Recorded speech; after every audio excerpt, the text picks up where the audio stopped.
Valorem, como vocês ouviram a primeira vez aqui, na primeira reunião com o Rude, ela começa 9 edições atrás, com uma necessidade de um grupo de empreendedores lá do Espírito Santo, de entender o seu negócio, de entender o seu momento, de entender uma vontade de Deus, muito diferente da compreensão que hoje temos de tudo isso e da capacidade de realização de um congresso como esse aqui também, fora de Vitória, aqui em Foz, dentro de um propósito maior de Deus. Ao longo desses anos, Deus vai construir o seu plano. Não existe uma pessoa que detenha o conhecimento da vontade de Deus. Ele levanta pessoas com a mesma ideia em lugares diferentes. E a beleza da igreja, quando essas pessoas que têm essa compreensão descobrem que não foi ideia delas.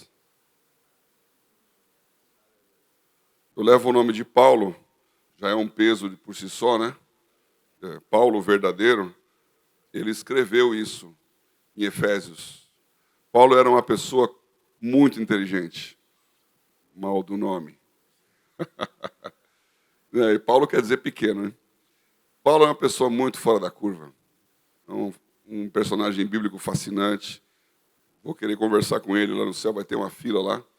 Então, entender, perguntar coisas que ele não explicou, né? O que você quis dizer com isso? Então, eu sei que no céu o negócio vai ser hierarquizado ali, né? Então, tem que esperar um momento para falar com cada um dos santos ali. O que ele viu, o que ele pensou, por que ele agiu. Mas ele entendeu que tudo que ele sabia tinha que ser jogado fora para pegar de novo. Demorou 3 anos fazendo isso na Arábia. E quando ele escreve aos Efésios, ele fala: por isso, quando vocês leem o que eu escrevo, vocês podem entender a minha compreensão do mistério que me foi revelado. Então, não é a minha compreensão do segredo que eu descobri, não é o fruto de anos de estudo, não é a sacada que eu tive, foi uma revelação. Deus me disse o que ele estava pensando. E não há melhor maneira de crescer no mundo dos negócios do que ouvindo a voz de Deus. E declarando, não é ideia minha não. Deus me deu essa ideia. Deus está movendo. Deus está fazendo essas coisas. Então, o grande segredo para nós, e eu tenho buscado isso na minha vida, é entender o que Deus está falando. É entender o que Ele quer com esse momento. É entender por que eu estou aqui. Eu faço essa pergunta desde os 18 anos de idade. Então, já estou um pouco treinado. Por que eu estou aqui? Porque a sua tendência, primeiro, é querer aparecer onde você está. Que é sentar nos primeiros bancos. E a Bíblia fala, vai lá para o último, se você for mesmo o cara, vão te chamar para frente. Estava com o pessoal aqui na Argentina ontem, estava lembrando de Mendonça, né? Minha esposa falou que já tinha ido para Andorra. Falei, eu nunca... Não, Andorra. Andorra não, Mendonça, né? Tem a diferença entre Europa e... E em Mendonça nós fomos para uma reunião do BID, do Banco Interamericano de Desenvolvimento, as assembleias anuais, e eu frequento. As pessoas me conhecem, a diretora... Bom, agora até mudou já, mas o presidente do BID é meu amigo, e fizemos projetos juntos, então eu tenho um relacionamento com o pessoal. Mas o BID é uma relação de governos. E na reunião do BID tem uma assembleia geral, onde é eleita a nova diretoria para o próximo ano, e sempre o presidente da assembleia é o ministro da Fazenda do país que está hospedando, no caso da Argentina, e tem uma votação, que é uma coisa meio simbólica, né? Tem que votar. E aí, então, ia ter o grande evento lá no Teatro Colón, também chama o mesmo nome lá deles, lá, Teatro Municipal, o presidente da Argentina, todos os ministérios, diretoria do banco, todos os representantes dos países. É um evento de gala. E os primeiros lugares são para esses bambambãs, né? Eu estava conversando ali e eu falei para o cara, vou no meu lugarzinho, que é lá atrás. Então, fui lá para o fundão. Aí passa um tempo, vem um cara lá. Senhor Paulo Oliveira? Sim. Me acompanhe. Aí eu fui lá, ele falou, o representante do Brasil, que era o ministro do Planejamento na época, não não chegou. Você não quer sentar lá e representar o Brasil? Eu falei, não posso, não sou do governo, não tenho essa alçada. Ele disse, não, mas precisa começar a reunião. Eu falei, começa assim o Brasil. Não, o problema é esse, tem uma eleição, e pelo protocolo, eleição é aquele negócio, né? Eu indico, eu aprovo, está eleito, aclama por unanimidade. Pelo protocolo, quem indica o novo candidato é o representante do Brasil.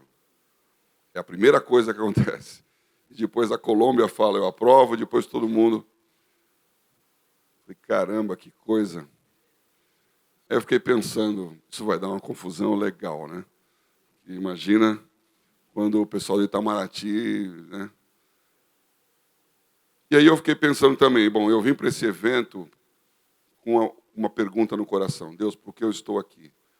Já não sou mais presidente da Brain, já não estou mais nos lugares oficiais. Estamos no relacionamento, é só isso mesmo? Então, quero uma resposta. Aí o cara vem e me chama para ficar lá.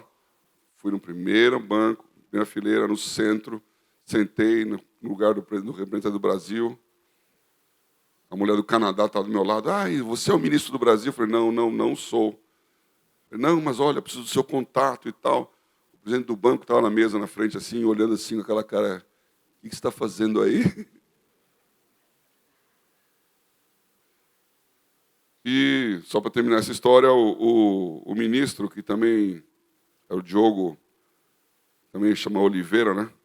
Ele chegou atrasadésimo, e aí sentou naquele lugar, né? Foi sair e tal. Quando acabou a reunião, falou, Diogo, desculpa, mas...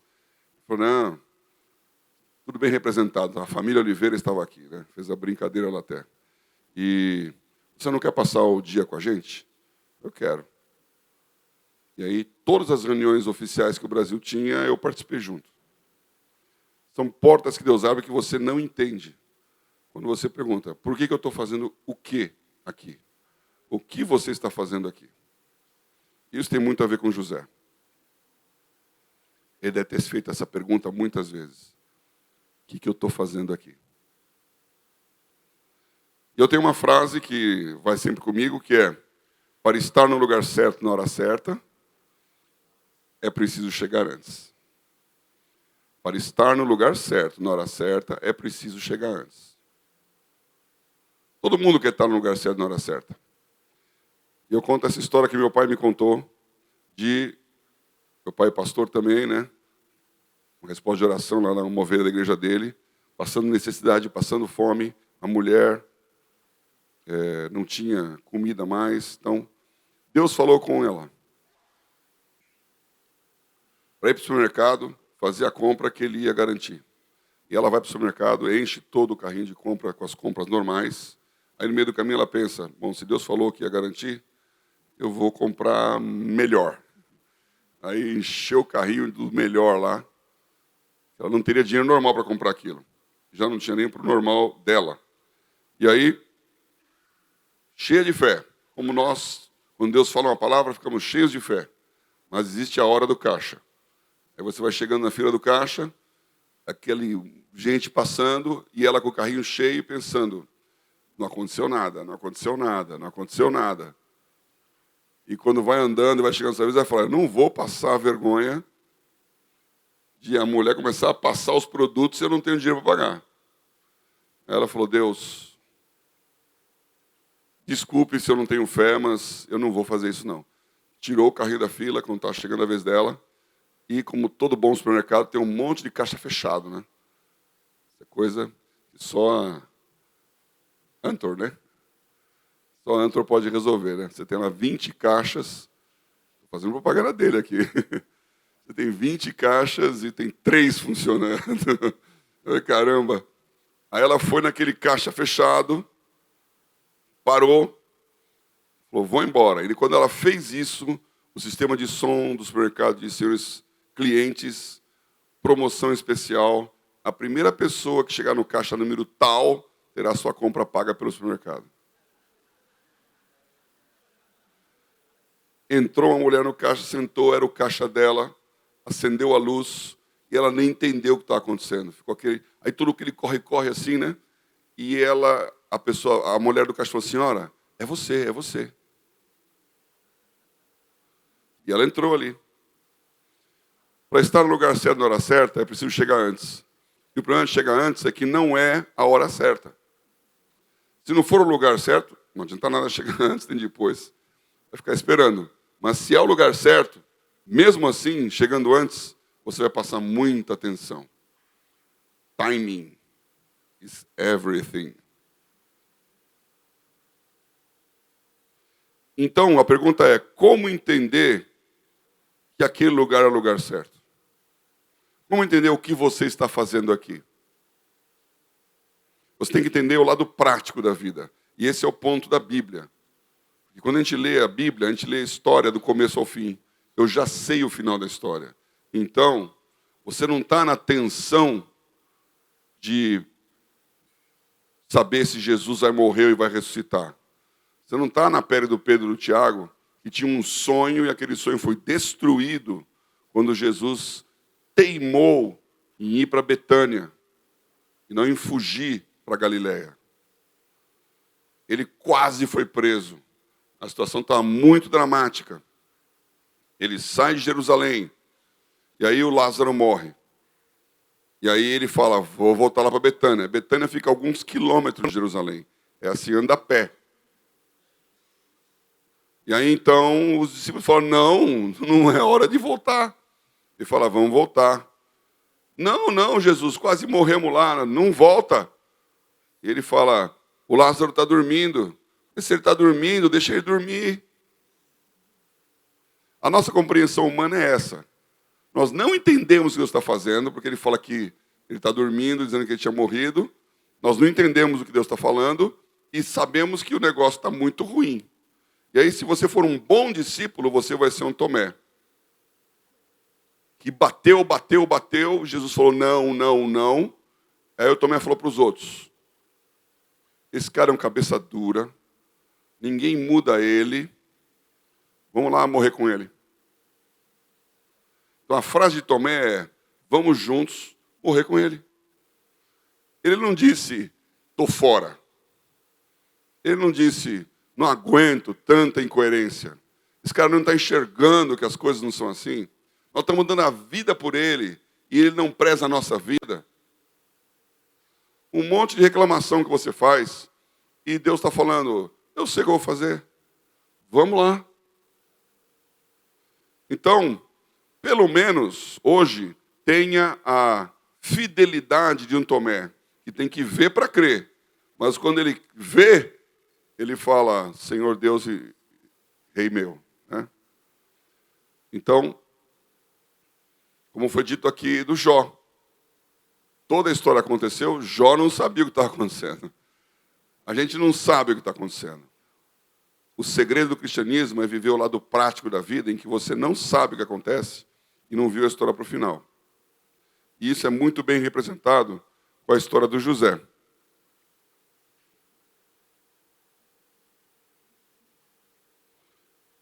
Você sabe quem é Mackenzie Scott? Tem alguém que sabe quem é Mackenzie Scott? Tem um, levantou a mão aqui. Pouca gente, hein? Primeiro é uma mulher. E essa mulher é uma ex-mulher do Jeff Bezos. A esposa do Jeff Bezos, que é o fundador da Amazon. O homem mais rico do mundo aí, alguns tempos, e brigando com Elon Musk. Por que as pessoas conhecem quem é Mackenzie Scott? Porque quando ela se separou, criou um problema na Amazon. Ela tem direito a metade da fortuna do Jeff Bezos. O que vai acontecer com a empresa? O que ela vai pensar? Ela vai querer um assento no conselho? Ela vai mudar as coisas? Ela brigou com o marido, agora vai querer bater nele? Vai rachar a empresa? Ninguém está preparado para isso, porque, como eu disse, os Estados Unidos, daquele 1870, que eram pessoas que faziam as empresas, agora são corporações, que não têm nome. Uma corporation não tem dono. E, de repente, pela inovação e pela tecnologia, isso tem a ver com o final dos tempos aqui, de novo, as grandes empresas americanas têm nome, têm dono. E esse dono muda de ideia, foi um corre-corre nos advogados. Mas a Mackenzie Scott falou, não, eu estou tranquilo aqui. vou pegar minha fortuna. Ela herdou só uns 40 bilhões de dólares. Não foi nem metade. E ela falou, meu propósito de vida é terminar sem nenhum centavo. Eu vou doar todo o dinheiro que eu recebi para causas, legado. E eu vou doar sim, não vou controlar. Vou escolher quem merece o dinheiro, vou dar, boa sorte. Portanto, você deveria conhecer a Mackenzie Scott.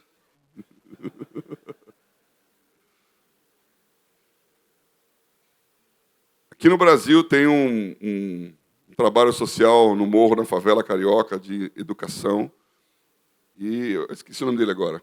Ele recebeu uma visita de um pessoal, falou, temos uma doação aqui, quer conhecer o seu negócio, fez lá uma due diligence, perguntou, entrevista. Ele falou, quem que é? Não, é uma pessoa, um americano e tal. No final da história, ele ficou sabendo. Era Mackenzie Scott, ela falou, gostei da sua organização, gostei do seu resultado. E ele pensou, bom, e aí o que vai acontecer? Ela falou, então, 5 milhões de dólares para você. Caiu da cadeira. Gerando Falcões, isso aí. Ele é um protégé do George Paul Lehmann, que já fez isso com ele. Ele já era um cara da favela que estudou nos Estados Unidos por causa disso. Gerando Falcões. É a organização. Então, a Mackenzie Scott está dando esse dinheiro. Você não sabe quem ela é. Ou a Melinda Gates se separou também, né? Dinheiro aí. Você sabe quem é Zafenati Paneia?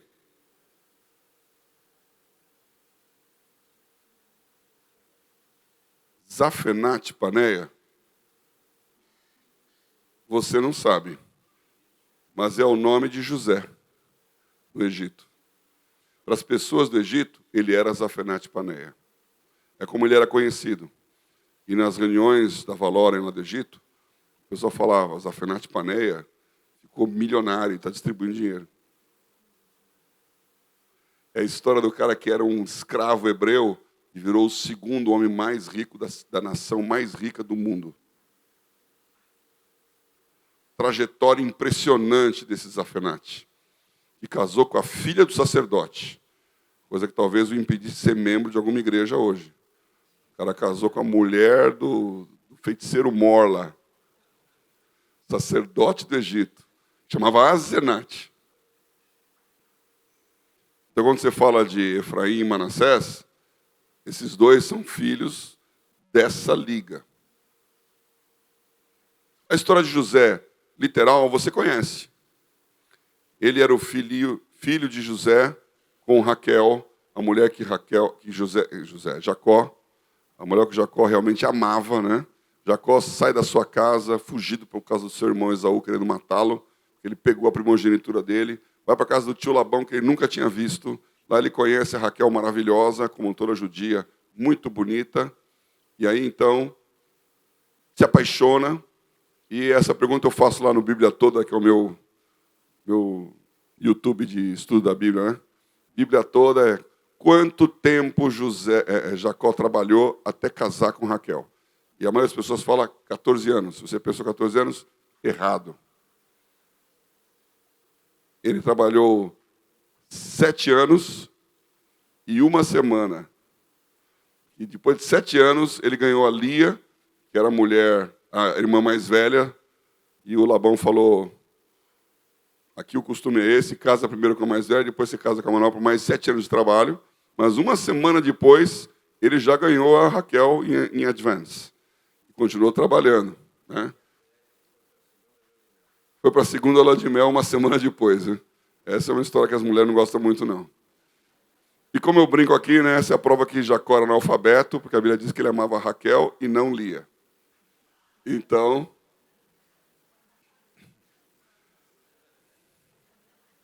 você vê que eu gosto do Lauro, né? Momento Lauro.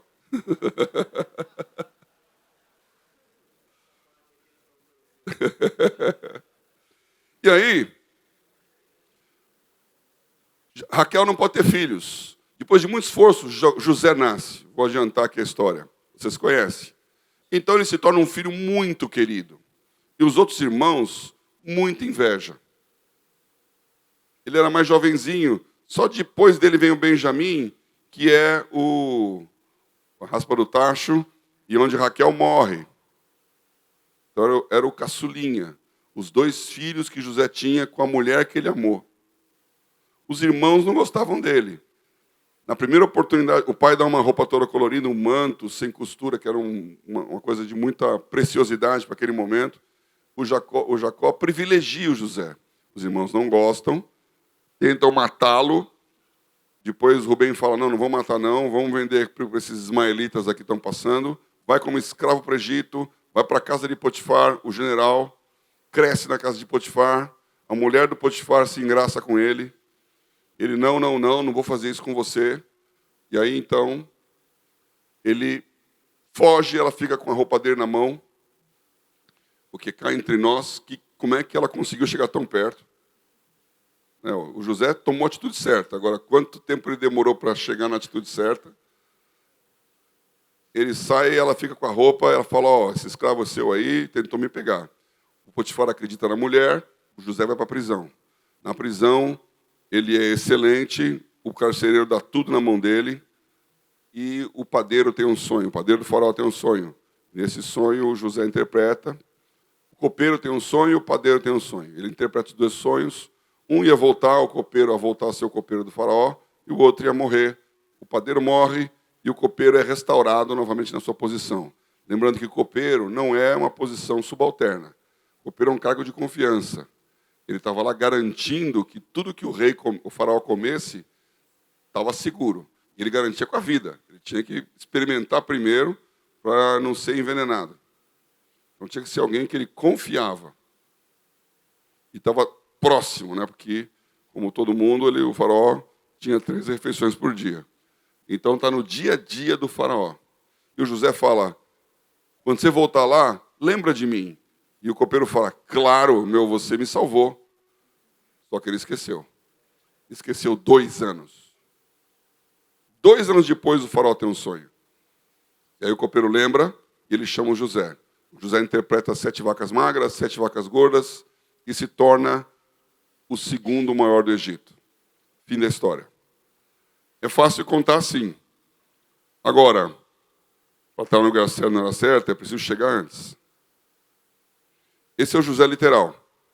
Agora pense como as pessoas enxergam isso, porque você não sabe o final da sua história. Mas cada um que está à sua volta tem uma versão. Os seus pais têm uma versão da sua história. E o José, o pai dele amava ele. Na visão do Jacó, José era o filho amado, querido. Mas ele achava o José um pouquinho arrogante. Quando o José teve aquele sonho, o Jacó falou, escuta, está falando que eu e os seus irmãos vamos nos dobrar diante de você? Menos, hein? Calma aí, garoto. Nem o seu pai entende o sonho que Deus te dá. O seu pai, a mãe talvez até acredite em tudo que você fizer, né? Mas o pai fala, será? Então você vai encontrar incredulidade até nas pessoas que você ama. Os irmãos, não precisam nem dizer, né? Eles não gostavam do José, não apenas porque o José era preferido do papai, mas porque as mães deles, que eram a Leia, ou Lia, e as concubinas, que Raquel e Lia deram para o Jacó ter mais filhos, as mães deles tinham amargura contra Raquel. Era uma disputa ali. Então eles cresceram vendo a mãe chorando, porque o Jacó não a privilegiava. Então tinha muita razão para não gostar daquele cara. Lá vem o sonhador. Você já ouviu isso? Esse cara é sonhador. Utópico. Legal o que você está falando, mas não é prático. Ah, lá vem você de novo. Nós somos discriminados quando chegamos além. E eu falo isso para as pessoas, falo do sócio das coisas que estou fazendo. Tem um rapaz lá que é brilhante na Gênesis, o gênio da lâmpada. Falo para ele, meu amigo, tem 3 tipos de pessoas. Os loucos, os excêntricos e os gênios. A única diferença entre um louco, um excêntrico e um gênio é quanto dinheiro e quanta fama você tem. Se você não tem nem grana e nem fama, você é louco. Ninguém acredita em você. Se você ganhar dinheiro, vira excêntrico. O cara é diferente, tal. E se você for famoso, você fala é um gênio. Então, quando Elon Musk fala que ele vai para Marte, o pessoal fala é um gênio. Se você falar que vai para Marte...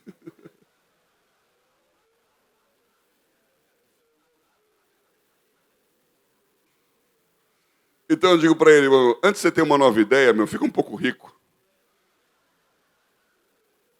Ganha um pouquinho com a sua ideia 1. Aí você vai ter a ideia 2, ideia 3. Faz o negócio render. Na visão do Potifar, ele era eficiente. Ele era um cara que podia trabalhar, fazia tudo, mas que decepcionou ele. Falou, puxa, não esperava isso do José. Eu dei tudo para ele, olha o que o cara fez, me traiu. Ele não tinha traído, mas é como o Potifar enxergou. Na visão da mulher do Potifar, o José era um cara bonitão, atraente, mas assim, enigmático, né? Por que esse cara não quer vir comigo, né? Ela investiu. E aí o amor virou ódio. Quando ela viu que ela foi desprezada, nenhuma mulher gosta de ser desprezada. Então, você que tem a sua mesmo, original de fábrica, não tem problema de Jacó, cuida bem direitinho aí, porque se você desprezar a sua mulher, esse era o medo do mercado com Jeff Bezos. Uma mulher traída, uma mulher desprezada, ela é capaz de destruir tudo só pelo prazer de ver o cara ruim. A mulher de Potifar, Gênesis 39:10, não achava o José uma pessoa que ela entendesse, né? O carcereiro, o padeiro, o copeiro, para essas pessoas, José era um prestador de serviços espirituais. E para muita gente, você como cristão é esse cara que vai, ora aqui por mim, fala aqui comigo, me dá aqui uma palavra. Então você é visto como um serviços espirituais, mas o cara não quer se converter. São Paulo tem um condomínio de pretensos ricos chamado Alphaville. Né? Quem é rico mesmo não mora lá. Mas quem quer parecer rico, mora lá. É um jogo de espelhos aquele lugar. Né? E eu estou com a minha empresa lá, então agora eu voltei para aquele mundo, aquela bolha de Alphaville. E tem lá o que chama de Alphaville e o Alfavela. Né? São os caras que quebraram, mas continuam morando lá e mostrando toda a aparência. Então, esse pessoal, eles contratam o jardineiro, contratam o copeiro, contratam o motorista e contratam um homem que faz as orações. Tem um monte de igreja lá, quando o cara precisa, vem cá fazer uma oração, pastor. Aí o pastor vai lá, ganha uma gorjeta e presta serviços espirituais. Os ricos acreditam no sobrenatural. Aliás, muito mais do que a classe média. A classe média é a única que acha que trabalhando vai ter um salário e tal.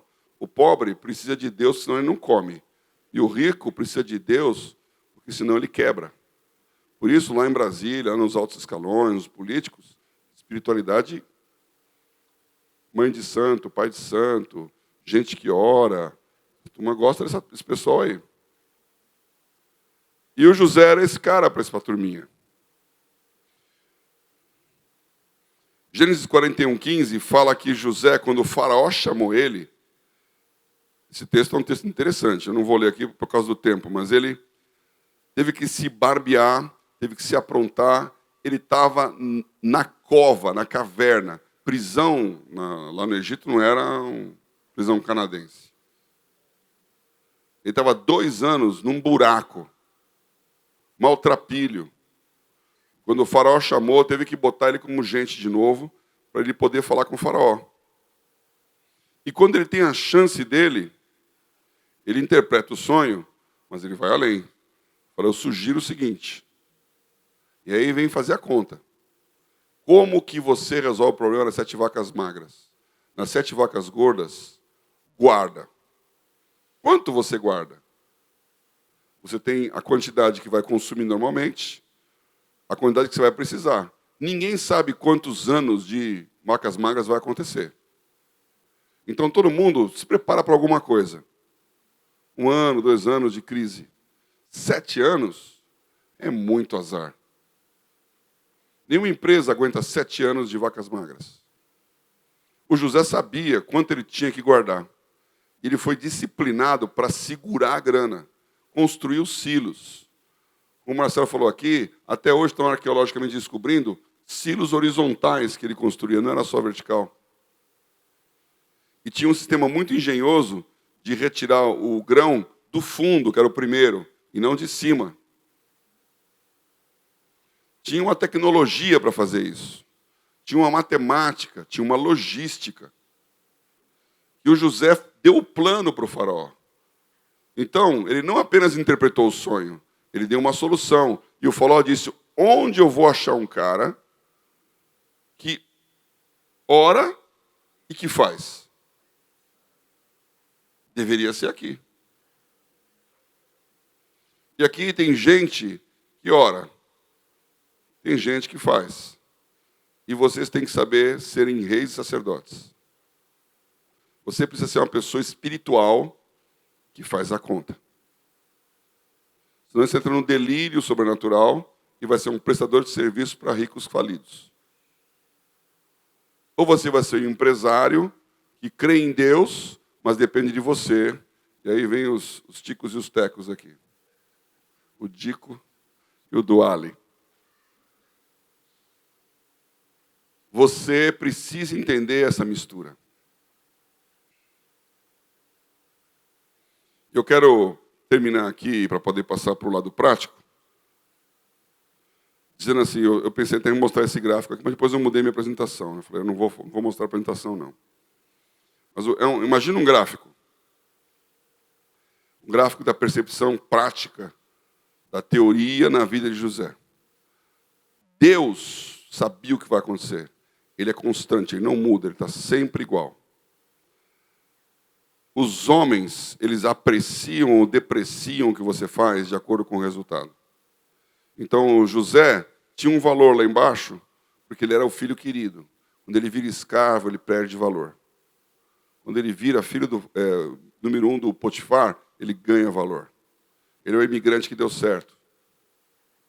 Ele é o brasileiro que foi para os Estados Unidos lavar prato e se torna o primeiro empregado do dono. Já pode mandar para a cartinha para casa, falando, eu estou aqui, ó a casa que eu moro, ó o lugar que eu tenho. E se ele fosse não tão crente assim, falou, ó a mulher que eu estou pegando. Estou pegando a mulher do chefe. O valor dele vai subindo. Quando ele cai e vai para a cadeia, o valor dele é pior possível. Então é um gráfico de oscilações. Para Deus, nada mudou. Deus sabia que ele ia ficar lá no mais alto do alto, abaixo apenas do próprio faraó. Nós estamos com essa autoestima, com o humanismo, com o nosso cristianismo em luta. E a sua experiência de ouvir a voz de Deus é que faz a diferença entre a crise e o propósito. E para mim a frase mais importante da história de José é quando os irmãos dele reconhecem que ele é o José, quando ele se revela, e os irmãos falam, estamos lascados. O cara é o José, meu, e está brincando com a gente aqui, meu, ele vai acabar com a nossa história. E aí ele fala, não se preocupem, não foram vocês que fizeram isso para mim, foi Deus quem fez, por causa desse propósito. Ele entendeu o propósito de Deus na vida dele. E o que eu acho mais forte, eu sempre digo isso quando eu dou essa palavra, pense você, se José tivesse ficado com Jacó, ele morreria como filho querido de um clã falido. Se ele tivesse ficado com Potifar, ele já estaria muito bem na fita e diria, dei certo no Egito. Se o copeiro tivesse lembrado dele no dia seguinte, ele seria auxiliar de copeiro do faraó.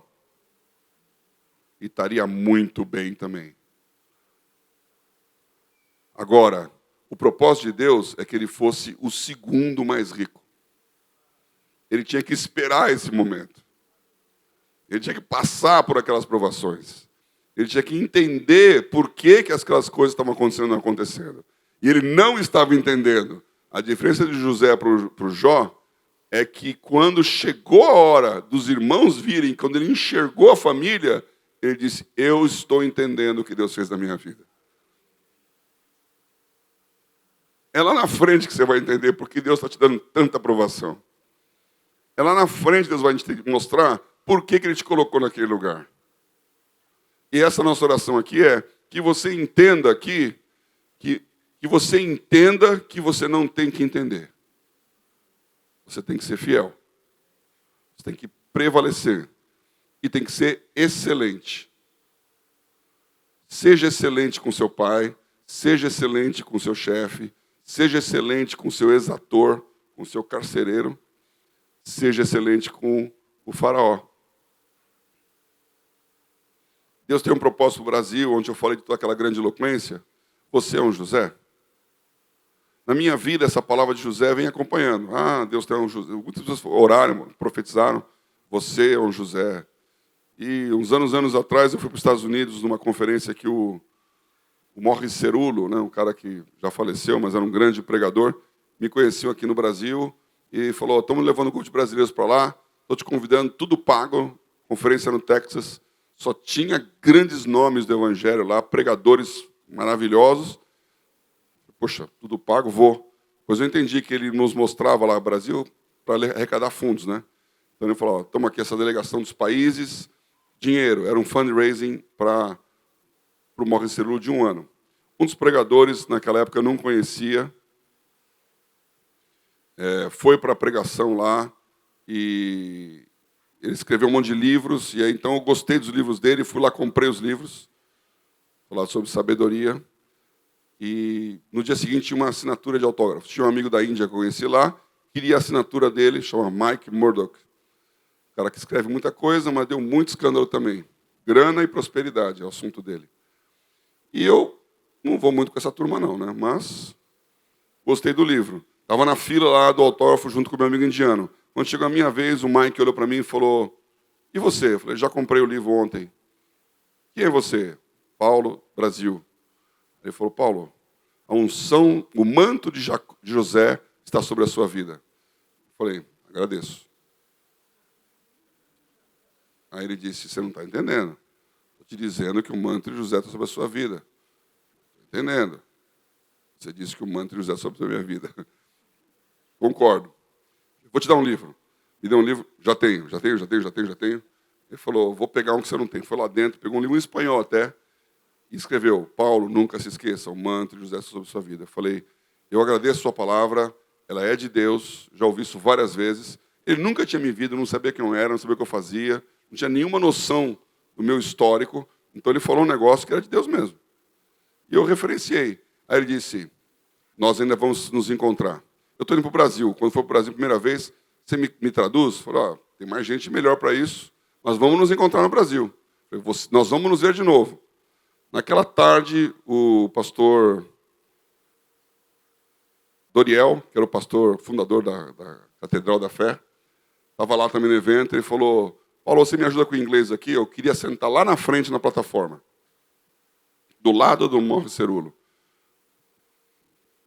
Ele me conhece, tal, estou aqui no meio desse povão. Eu falei, bom, eu quase falei biblicamente, mas Doriel, né? Eu fui lá, falei com o cara, olha, assim e tal. E aí o Morris Cerullo falou, claro, você vem. Eu falei, pastor, ele disse que está convidado. Ele falou, você vai comigo. Eu falei, eu não preciso ir não, estou tranquilo lá. Ele disse, não, e eu não sei nada de inglês, como é que você vai me perguntar uma coisa? Você vai comigo. Fui lá para a plataforma, sentei do lado do Mike Murdock. Aí ele falou, falei que nós íamos nos ver. Falei, um dia depois... Por que acontece essa história? Porque ele veio para o Brasil mesmo, influenciou um monte de gente aí, Silas Malafaia, esse povo todo. E quando ele encontrou comigo, estava nesse momento que eu tinha abandonado o mercado e estava cuidando da igreja. E Deus me trouxe de volta para o mercado. Fui lá, virei vice-presidente da Bolsa, um monte de conselhos. E eu entendi que aquilo era uma palavra de Deus. O momento de Deus na minha vida de estar em lugares. Quando eu veio ao Brasil, lá na Assembleia do Bom Retiro, a gente conversou, falou, olha, queria te contar aqui o que está acontecendo. Eu comecei a contar a evolução, ele começou a chorar. Chorar. Nem entendi direito. Ele falou, Paulo, eu queria que você orasse por mim. Porque tem alguma coisa que Deus está fazendo com esse país, eu não entendo. Mas eu sei que tem uma unção nesse lugar. Oramos juntos ali. Não tenho tempo aqui. Aliás, eu tenho que ir embora. Eu vou sair daqui desse encontro para o aeroporto, né? Tem que estar lá em São Paulo hoje à tarde. E eu queria falar aqui do Tela também, nesses 3 minutos que me faltam. Deus tem uma unção sobre o Brasil. Pessoas que entendem isso falam categoricamente, pessoas que não entendem percebem isso. Existe algo que está conosco aqui, que é algo que não há em outros lugares. Agora, nós temos que entender quem Deus é, e não o que nós somos. Que nós somos algo em Cristo. Somos levantados para isso. 1 mês e meio atrás, numa reunião do BID em São Paulo, lá com o Bolsonaro, Paulo Guedes, todo mundo, eu estava nessa reunião lá, ouvindo falar o secretário do Tesouro, e fiquei pensando a mesma coisa, o que eu estou fazendo aqui? Falei, eu vou conversar com esse cara. Quando acabou a reunião, fui lá conversar com o secretário do Tesouro. Falei, olha, meu nome é Paulo, você talvez não me conheça. Ele falou, não, eu te conheço sim. Você é o cara que fazia da Brain, não é? Então eu lembro de você, que projeto maravilhoso, 10 anos atrás. Aí ele falou, Paulo, nós precisamos de você aqui. Você pode estar em Brasília semana que vem? É uma porta que abre que você não espera. Para fazer uma reunião que não dá nem para contar. De coisas que estão acontecendo no nível do governo. Nós estamos num momento muito especial. O Tela, que está nessa mensagem aqui, uma rede de empreendedores, ela nasce depois de todos esses anos da Valore nessa oração. Passa aqui o próximo slide. O Tela tem a ideia de criar um ecossistema. Nesse ecossistema você tem gente ajudando gente, que são as consultorias, como tem a Solucione, que nós criamos aqui, e muitas outras mais. O Marcelo acabou de dar aqui uma palavra, achei legal a parábola do Iguaçu aí, né? Consultoria, alguém, eu já disse na reunião lá do Abe Huber, né? Consultor é o cara que pede emprestado o seu relógio para te dizer que horas são. Mas, sabe, tem um valor.